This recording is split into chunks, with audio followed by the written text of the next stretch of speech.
네, 오늘 제가 맡은 강의 부분은요, 저희가 오늘 썼던 두 개의 길이라는 책의 내용의 한 파트입니다. 저희가 아스팔트에서 만난 사람들이 모여서 6명이 책을 썼습니다. 각 파트별로 썼고요. 그 파트 중에 제가 맡은 교육 부분을 쓴 부분이 있는데요. 그 내용, 대한민국 교육 이대로 괜찮은가라는 주제를 가지고 오늘 강의를 하게 됐습니다. 강의를 하게 돼서 저도 영광스럽게 생각을 하고요. 조금 제가 그 아스팔트에서 느꼈던, 학교 현장에서 느꼈었던 대한민국의 교육에 대한 문제들을 한번 저도 오늘 이야기를 해보도록 하겠습니다. 먼저 제가 소제목으로 빼앗긴 교육 현장이라고 써놨는데요. 그건 제가 느끼는 감정입니다. 그러니까 제가 학교 현장에서 또는 아스팔트에서 이렇게 교육 문제를 가지고 계속 목소리를 내다 보니까 이거 기울어도 너무 많이 기울었다라는 생각이 좀 들어서 제가 조금 세게 표현을 해봤습니다. 교육이 왜 중요하다고 생각하시나요? 저도 사실은 교육은 엄마로서 교육은 우리 아이들한테 어떻게 보면 밥을 먹이는 것만큼 어떤 양식을 먹이는 거다 이렇게 생각을 하고 사실 교육이 되게 중요하다라고 생각을 했는데 그 이상의 생각은 잘 못했어요. 왜냐하면 저희가 지금 사는 세상이 너무 편하니까.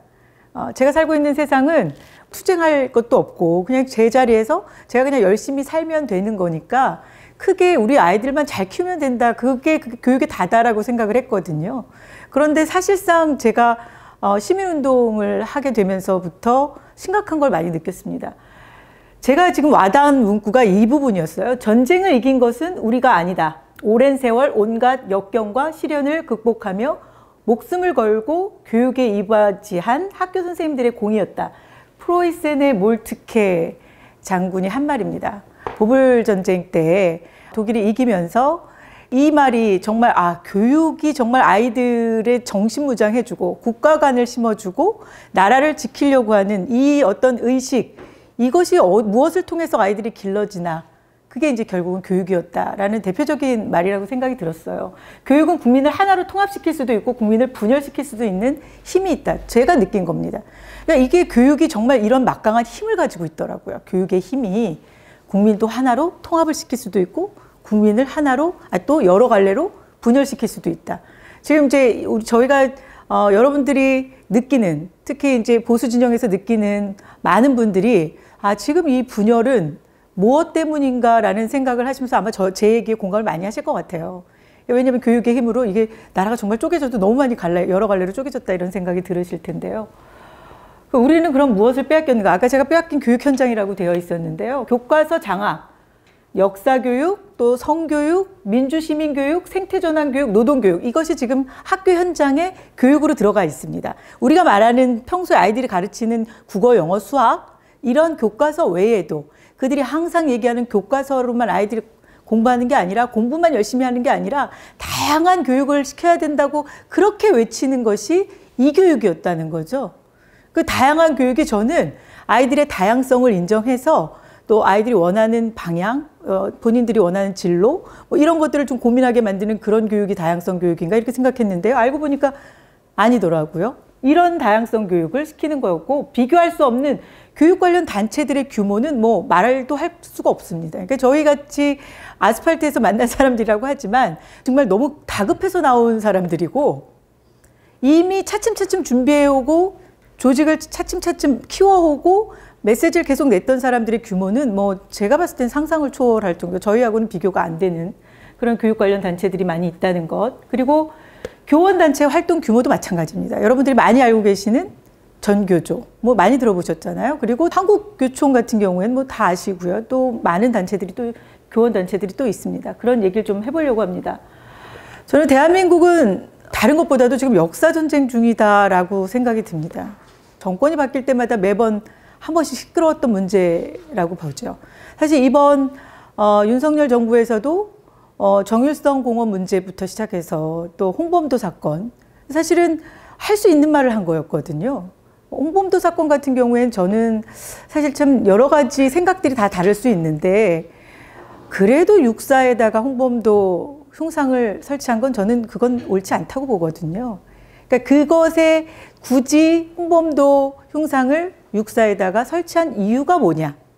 그걸 한번 우리가 얘기를 해봤어야 되는 건데 우리 좀 사실은 그 부분에 대해서 대응하는 거라든지 이걸 국민들한테 설득하는 방법이라든지 메시지 전달하는 부분에 있어서 좀 저희들이 부족한 부분들이 좀 있었다. 저는 그 부분은 그렇게 생각하지만 그래도 그 문제를 거론한 건 그때 분명히 흉범도 흉상을 육사에다 설치할 때 찬반이 있었습니다. 그 내부적으로도. 네, 육사 교수들도 반대하는 사람들이 분명히 있었고 그런 부분들이 전혀 부각이 안 되고 왜 그것을 흉상을 거기다 설치했는지 뭐 이런 부분들 그런 것들에 대한 국민들과의 어떤 논의 이런 것들 전혀 없지 않았습니까? 지금은 이제 철거하는 데선 시끄러워졌죠. 그렇죠? 그래서 역사전쟁 중이다라는 부분 대한민국은 대한민국을 지키려는 자들하고 자유민주주의 국가 대한민국을 부정하는 세력들 간에 어떻게 보면 역사전쟁 중이지 않냐. 저는 그런 생각이 좀 많이 들고 있습니다.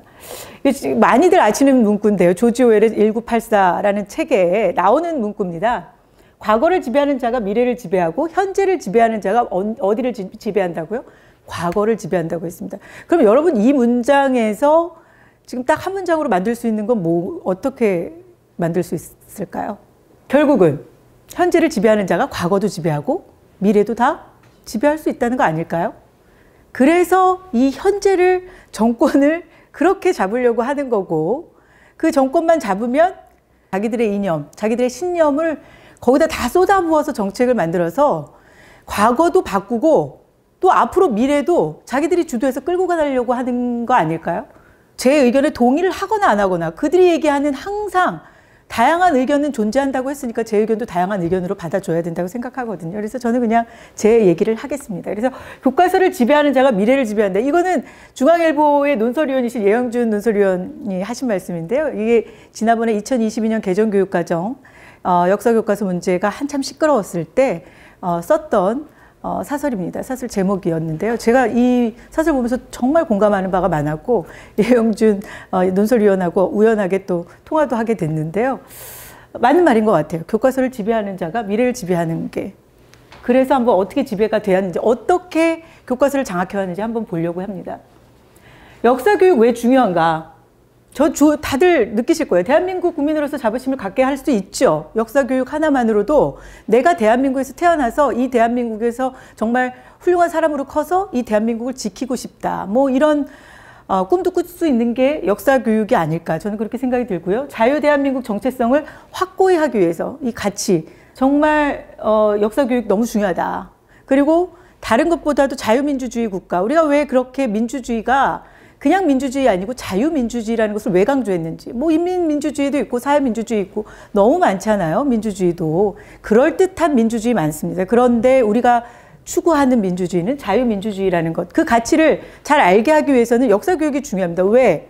대한민국이 왜 탄생했는지가 결국은 그 시작이거든요. 그래서 역사 왜곡은 지속적으로 이루어지고 교과서의 편향성 논란은 끝이 없다. 이거는 아마 과거를 돌아보면 오늘 저하고 함께 과거를 돌아보면 뭔가 그래 왔구나라는 생각이 좀 들지 않을까요? 올바른 역사관과 책임 있는 국가 간 명확한 안보관을 가져야 된다. 이게 2023년도 6월 28일 날 윤석열 대통령께서 모 69주년 단체, 모 단체의 69주년 행사에서 창립 기념 행사인가요? 그 행사에서 하신 말씀이에요. 저는 사실 이 발언을 들으면서 뭉클했어요. 우리나라의 대통령은 최소한 이런 말을 할 수 있어야죠. 자신 있게. 올바른 역사관과 책임 있는 국가 간 명확한 안보관을 가져야 된다. 그래서 늘 제가 이제 궁금한 거였습니다. 제가 사실 궁금한 거였어요. 대한민국 건국이 왜 이렇게 이 1919년과 왜 1948년 왜 이렇게 싸우는 거야? 다들 그런 생각들 고민 안 하고 사시는 분들도 많이 있으세요. 아유, 19년이면 어떻고 48년이면 어때? 그냥 대한민국은 지금 대한민국이 이렇게 건강하게 대한민국이 정말 잘 사는 나라가 됐으면 됐지. 그런데 그러면 그렇게 생각하면 48년이라고 얘기하는 사람 있잖아요. 48년 8월 15일이라고 건국일이 그날이라고 얘기하는 사람들도 그럼 인정해줘야 되는 거 아닌가요? 그런데 그렇게 얘기하는 사람들은 뭐 엄청나게 비판합니다. 그걸 요번에 최근에 국회 청문회에서도 봤죠. 대법원장 청문회 과정에서 분명히 있었죠. 심상정 의원이 대한민국 건국의 해가 언제입니까? 라고 묻지 않습니까? 대법원장 후보한테 1948년도 8월 15일이라고 생각합니다. 라고 얘기하니까 뭐 끝까지 물고 늘어져요. 교과서까지 들이대면서 언제 당신이 배웠을 때 어디서 배웠습니까? 학교에서 배웠다니까 그럼 학교 교과서 가져와라 뭐하라 하면서 그걸 청문회 중에 그걸 계속 부각시키면서 48년도 8월 15일이라고 얘기한 사람이 마치 잘못된 것처럼 얘기하잖아요. 그것도 하지 말아야죠. 그렇다면. 그런데 왜 1919년으로 그럼 우기는지 저는 그래서 대한민국 건국이 왜 1919년이라고 우기나 뭐 그들이 뇌피셜이라고 얘기해도 어쩔 수 없고 뭐 그렇습니다. 저는 사실 어떤 생각이 들었냐면 김원봉 사건도 그렇고 문재인 정권 때 그 다음에 홍범도 김원봉 사건 김원봉 문제를 부각시키려다 보니까 그게 제대로 안 되니까 또 홍범도를 모셔온 거 아닙니까? 홍범도 장군 그냥 잘 있는 분을 모셔온 거 아닙니까? 그런데 그 과정에서 제가 쭉 그 과거를 보면서 느끼는 건 뭐냐면 1919년도에가 건국일이어야 건국해야지 지금 대한민국의 주인으로서의 정체성 이것이 그들이 되는 겁니다. 무슨 얘기냐면 대한민국 독립이 됐을 때 임시정부가 생겼을 땐 좌우의 개념이 없었어요. 그때만 해도 좌도 우도 그냥 다 함께 독립만 하면 된다라는 생각을 가지고 싸웠죠. 그런데 그렇게 해서 그들이 함께 만든 대한민국인데 또 몇 년 동안 또 결국 어떻게 됐어요? 쪼개졌어요. 좌우로 나뉘어져서.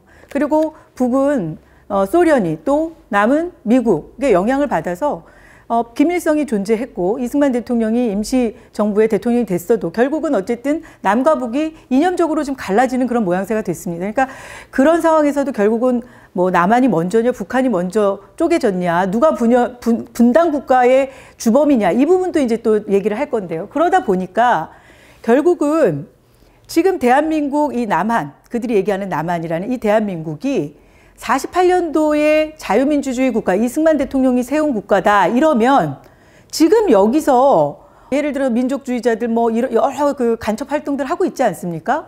그들이 하는 활동이 정당성이 없는 거예요. 그냥 간첩인 거죠.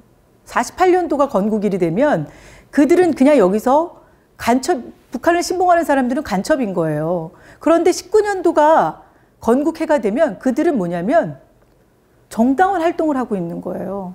남쪽에 있는 사람들을 계속 자기들 생각과 같은 생각으로 만드는 이 작업들, 그동안 해왔던 작업들, 그런 것들이 지금 결국은 정당화 활동들이 된다는 거죠. 그래서 국가보안법도 폐지하려고 하는 거죠. 그러니까 제가 보면 결국은 1919년도와 48년도를 그렇게 건국의 해를 가지고 싸우는 게 그런 이유구나.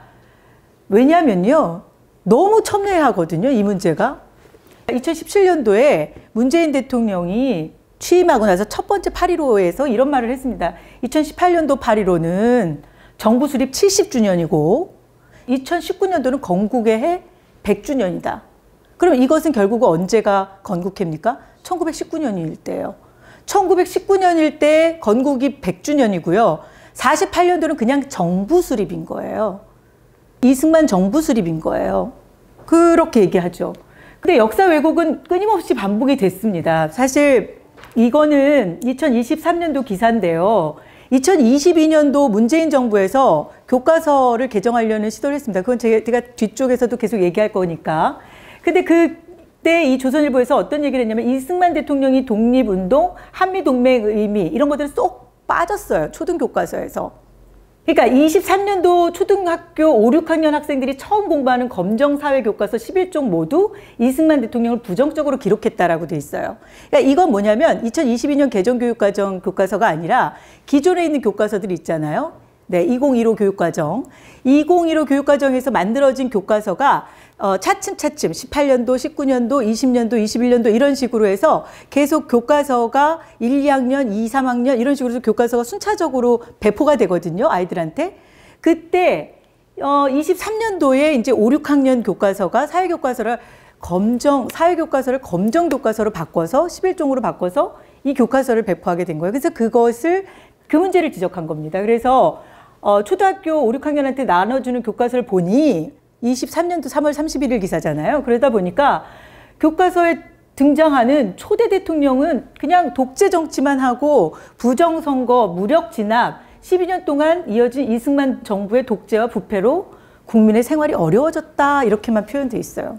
네, 그걸 배운 초등학교 5, 6학년 아이들은 또 중학교 가서도 또 역사 교육을 배우고 고등학교 가서도 또 한국사 교과서를 배우겠지만 이 어린 아이들 말랑말랑할 때 이걸 뇌리에 박아놓으면 아이들한테는 우리나라 대한민국의 초대 대통령 이승만 대통령은 그냥 나쁜 사람인 거죠. 고등학교 한국사도 보시면 이승만을 중심으로 제기된 단독 정부 수립 주장으로 분단의 위기가 높아졌다 이렇게 되어 있는데 사실은 이건 사실관계가 틀리죠. 분단의 위기가 높아진 거 단독 정부 수립은 누가 먼저 했죠? 김일성이 1946년도 2월에 먼저 선언을 했습니다. 그리고 정읍연설이 그 이후였어요. 46년도 6월. 그런데 이것을 마치 이승만 대통령이 먼저 정읍연설에서 남한을 단독으로 세우겠다는, 그러니까 단독으로 자유민주주의 국가를 빨리 세우지 않으면 어떻게 됩니까? 전 한반도가 다 공산주의화 될 것 같으니까 먼저 여기라도 빨리 세워야 되겠다라는 생각, 판단을 할 수 있는 건데 그 판단을 그 초대 대통령의 고민, 이런 것들은 전혀 무시하고 그냥 무조건 분단의 분단의 책임을 누구한테 돌렸다? 이승만 대통령한테 돌렸고요. 경제적 위기 상황에 이승만 정부는 제대로 대처하지 못했다 이렇게 돼 있어요. 사실은 토지개혁도 북한보다 남한이 먼저 했고 북한의 토지개혁은 토지개혁도 아니었지 않습니까? 그냥 무조건 뺏어서. 그렇다고 해서 또 사유재산이 인정되는 게 아니잖아요. 북한은 나눠준 것도 아니잖아요. 그런데 이런 모든 얘기들이 정말 복잡한 그런 여러 사건 뭐 정말 있는 그대로만 얘기해도 괜찮은데 이런 식으로 한쪽의 얘기만 가지고 교과서를 편성하는 건 이건 정말 잘못됐다. 그래서 여기 지금 오른쪽에 보시면 제가 다 반박한 글들 내용들입니다. 이게 지금 보면 46년도 6월에 정읍연설이 있었고 46년 2월에 북한에 이미 사실상 정부인 북조선 임시인민위원회가 수립됐다는 사실을 교과서 순서에서는 정읍 발언 이후에 서술을 합니다. 그러니까 이런 것들이 정말 잘못됐다는 거죠. 그래서 이런 부분들을 이제 지적한 그 기사가 났습니다. 사실은 근데 이런 기사도 관심 있는 우리나 보지 일반 사람들이 사실 잘 모르면 우리 아이들 교과서를 요즘 학교에다 다 교과서도 두고 다니고 교과서를 잘 보지도 않는데 뭘 배우는지 잘 모르잖아요. 사실 그래서 정말 안타깝고요. 1919년이냐 1948년이냐 이 얘기를 지금 하는 거잖아요. 그래서 이인호 선생님께서 쓰신 그 인터뷰 기사였는데 제가 참 인상 깊었어요. 작년 23년도 8월 21일인데요. 1919년 건국설은 대한민국은 태어나지 말았어야 할 나라라고 주장하는 이들의 국가 정체성을 훼손하기 위해 내놓은 주장이다. 네, 우리나라 초대 그다음에 여성 러시아 또 대사까지 하신 분이시잖아요. 러시아를 정말 열심히 공부하신 분인데 이분이 하신 말씀이에요. 그런데 이런 분들, 이 보수의 원로들, 이런 바른 소리를 하시는 분들은 또 다 무슨 적폐다, 뭐다 해가지고 프레임을 씌워서 정말 사회적으로 올바른 목소리를 내지 못하게끔 그런 식으로 프레임을 씌워놨었거든요, 지금까지. 근데 이분들이 지금 정말 용감하게 하시는 말씀인데, 1948년 5월 10일 선거로 국회를 구성하고 헌법을 제정해서 대통령이 생기고, 그 다음에 건국의 마지막 단계로 8월 15일 날 대한민국 정부를 수립해서 세계에 선포한 명백한 이런 사실을 부정하고 있는 거죠. 그게 결국 1919년 건국설이에요. 그리고 또 지금 이완범 교수님이 하신 말씀에서 제가 또 이게 많은 분들이 공감하지 않을까 싶어요. 이렇게 얘기하면 건국의 인식은 당대가 아니라 후대의 사가들이 규정하는 것이기 때문에 시간이 흐르면서 1948년 건국 표현이 강화되는 것은 자연스러운 현상이다. 그러니까 예를 들면 1919년도에 우리가 나라를 설립하자고 했죠, 당연히. 대한민국 임시정부를 만들었으니까. 그런데 계속 좌익이냐 우익이냐 싸우고 막 여러 가지로 복잡했던 거 아닙니까? 또 완전히 독립이 된 상태도 아니고 그런 상태에서 주권이 완전히 생긴 것도 아닌 상태에서 그 또 기간을 30년이라는 시간을 또 막 투쟁하면서 싸운 거예요. 그때 열심히 싸웠겠죠. 그런데 이런 싸움에서 30년 동안 있었다가 결국은 어떻게 된 겁니까? 결국은 쪼개졌어요. 어쩔 수 없는 선택을 해서 결국 남한만이라도 자유민주주의 국가를 세우기 위해서 세웠기 때문에 우리 지금 대한민국, 즉 북한의 체제를 인정할 수 없는, 그리고 북한이 지금 잘 사는 나라가 됐으면 괜찮지만 북한 주민들 너무 힘들게 살고 있잖아요. 3대가 독재를 하고 있는 이 상황에 그들이 잘한 것이 없는데 그 체제를 우리는 지금 인정하지 않고 있잖아요. 그러면 지금 자유민주주의 대한민국은 그럼 건국해가 언제입니까? 결국은 48년도에 자유민주주의 국가가 완성이 돼서 결국 건국을 한 거다. 이렇게 볼 수 있다는 거죠. 그래서 여기 지금 1919년 건국론을 얘기하는 주요 논거들, 그 다음에 이쪽 여러분들이 보시는 오른쪽은 1948년도 건국론 주요 논거입니다. 그러면 대한민국 임시정부 수립은 주권, 국민, 영토를 규정한 사실상의 국가였다. 임시정부가. 사실상의 국가였다고 주장을 하는 거죠. 그러나 대한민국 임시정부는 국가의 요소를 갖추지 못했고 국제적 승인을 받지 못했다고 했고요. 유엔에서도 유일한 합법적인 정부라고 한 것이 대한민국 자유민주주의 국가일 때 아닙니까? 우리 1948년도 8월 15일 이후잖아요. 그러니까 이런 부분들을 고려했을 때 굳이 이 문제를 가지고 싸울 필요 없다. 그냥 저희는 자유민주주의 국가, 대한민국은 자유민주주의 국가가 설립된 것은, 국가가 건국이 된 것은 1948년도로 보면 되는 문제인데 이 문제가 지금 굳이 그렇게 얘기할 이유가 있나라는 생각이 들고요. 1919년이 건국론을 주장하는 사람들 중에 또 주장하는 사람이 이번에 이제 광복회의 이중찬 회장도 그 얘기를 했었는데, 이승만 대통령이 결국은 대한민국 30년 연호를 사용했다는 부분이에요. 48년도에. 그러나 그 뒤에 반드시 그 이승만 대통령이 한 말이 또 따로 있습니다. 그러나 완성돼서 대한민국을 건국한, 결국 선포한 것, 우리 민국이 지금 설립이 돼서 나라가 세워진 것은 1948년 8월 15일이라고 선언을 했거든요. 근데 그런 부분들은 전혀 얘기하지 않는 것은 맞지 않다. 그러니까 제가 봤을 때는 이승만 대통령, 그러다 보니까 1919년도와 48년도 제가 아까 왜 그들의 정체성은 1919년도가 건국해야지 대한민국에서 지금도 활동을 하고 있는, 예를 들어 뭐 간첩 활동을 하든 무슨 활동을 하든 이런 활동들이 다 정당화가 되는 거라고 말씀을 드렸잖아요. 그렇기 때문에 그들에게는 이승만 대통령은 아주 불편한 존재인 거예요.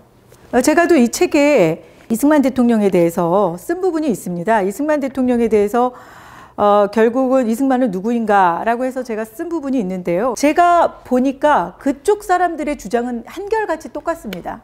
이승만 대통령은 초대 대통령으로서의 인정보다는 그가 했었던 좋은 역할, 대한민국 국민들을 조금이라도 빨리 깨우치게 하기 위해서 교육에 신경 쓴 거, 여러 가지 경제 발전을 위해서 미국에서 원조 받아온 거, 너무 당당하게 받아왔던 그 좌파들이 좋아하는 그 브루스 커밍스도, 미국의 역사학자도 그분은 인정했거든요. 자기 책에서도. 이승만 대통령이 미국의 원조를 받아올 땐 정말 당당하게 받아왔다는 거예요. 정말 전 세계에서 정말 불쌍한 이 나라에서 그 당시에 얼마나 살기가 어려웠습니까? 그럼에도 불구하고 전혀 꿀리지 않게 당당하게, 그런 얘기들이 좋은 얘기들이 좀 있는데요. 이쪽에서, 반대쪽에서 이승만 대통령을 얘기할 때는 어떻게 얘기하는지 볼까요? 이승만 대통령 최악의 인물 중에 하나라는 거죠. 가장 민간인을 살상을 많이 했다는 거예요. 이승만 대통령이. 모든 6.25의 책임도 이승만에게 돌리고, 모든 그 당시에 불행했던 국민들이 정말 많은 사람들이 죽었죠. 그 죽은 많은 사건의 책임을 다 이승만 대통령에게 돌리고 있습니다. 이승만보다 민간인을 많이 살상한 사람이 있으면 말해보라는 거죠. 이게 방송에 있는 거 제가 다 화면 하나씩 캡처한 건데요. 이승만이 한 100만 명 죽였다는 거예요. 이승만을 싫어하는 사람들은 그렇게 얘기하는 거죠. 그리고 왜 하필 모든 면에서 인간성이 말살된 사람을 좋아하냐, 왜 이승만을 이렇게 추대하냐는 건데요. 사람의 인간성을, 그 역사적인 인물들의 인간성을 이렇게 얘기할 수 있을까요? 그렇게 따지면 김구 선생님의 성정이라든지 이런 것들 비판하면 난리 나지 않아요? 그분의 좋은 점만 얘기해야 되잖아요. 최근에 이재명 대표의 그 피습 사건을 심지어 여운형 선생님과 김구 선생한테 빗대면서 암살 당할 뻔했다 막 이렇게 얘기를 하는데, 저는 참 이해를 할 수가 없어요. 이분들 보면 이승만이 없었으면 한반도는 공산화되었을 것이다. 이승만이 없었으면 민주주의, 자본주의 국가가 들어서지 못했을 것이다. 이제 이승만을 추대하는 사람들은 이렇게 주장한다는 거거든요. 이 사실이 틀린 사실인가요? 네, 맞는 말 아닌가요? 왜 이런 식으로 얘기를 하는지 모르겠습니다. 근데 뭐냐면 이들의 논리가 이겁니다. 임시정부에서 탄핵을 당했고 분단의 책임이 있다는 거, 아까 말씀드린 그 책임이라는 거죠. 4.3 사건, 여순 사건, 전쟁 중 몰래 도주해서 보도연맹 사건 등 민간인이 학살된 부분들을 반민특위 해산 및 친일파 청산 실패 뭐 이런 것들을 다 모든 책임을 이승만 대통령에게 돌리고 있습니다. 물론 국가의 대통령이니까 국가에서 일어난 모든 사건들의 책임을 대통령이 질 수밖에 없는 그런 처지죠. 그러나 지금 이런 사건들이 그냥 일어났습니까? 4.3 사건 같은 경우도 그렇죠. 무고한 사람들이 많이 죽었지만 결국은 누가 공산주의 세력들이 지금 결국은 끊임없이 대한민국이 48년도에 자유민주주의 국가로 탄생이 됐음에도 불구하고 이 안에 들어와서 체제를 어떻게 해서든 전복시키려고 대한민국을 계속해서 공산화시키려고 하는 끊임없는 활동을 지금까지도 하고 있는 거 아닙니까? 그러면 지금도 하고 있는데 1950년대는 오죽했겠습니까? 그런 상황에서 대통령인 사람이 뭘 할 수 있었을까요? 정말 무고한 사람들이 죽은 부분에 대해서는 안타깝지만 그 책임을 다 대통령에게 이승만 대통령에게 돌려서 민간인을 가장 많이 살상한 사람이다라고 얘기할 필요까지 있느냐는 거죠. 그러니까 그런 부분들 팩트 체크를 쭉 해보는데요. 이승만 대통령이 정말 마지막까지 엄청난 고민을 했고 그 다음에 저 프란치스카 여사를 정말 자기 손으로 죽이고 내가 죽겠다 꼭까지 하면서 끝까지 버티다가 6월 27일 새벽 3시 30분에 피난을 떠났다는 거죠. 그러니까 그 옆에 있는 참모들과 비서진들이 계속 각하 이러시면 안 됩니다. 각하가 사셔야 됩니다. 라고 했겠죠. 어쨌든 제가 그 시대에 우리가 얘기할 수 있는 건 저는 사실은 초대 대통령의 그 고독 그 다음에 정말 외로움 저는 사실 그 부분도 좀 이해를 할 수 있을 것 같아요. 어떻게 보면. 그리고 선거 부정 문제도 결국은 이승만 대통령이 뭐라고 했냐면 본인이 저지른 게 아니었잖아요. 부통령 문제였었는데 그때도 결국은 뭐라 그랬냐면 분노하지 않는 백성은 죽은 백성과 같다고 얘기했어요. 그래서 결국은 그 4.19 이런 것들에 대해서 대통령은 그 부분에 국민들이 일어난 거에 대해서는 국민들이 이 부분을 문제 삼아서 한 것에 대해서는 문제 제기한 거에 대해서는 수긍을 하셨거든요. 받아들이셨거든요. 그런 부분들은 참 얘기하지 않은 상태에서 대한민국을 이렇게 분단의 책임을 다 돌리는 것 이건 좀 문제가 있지 않나 저는 그런 생각이 좀 듭니다.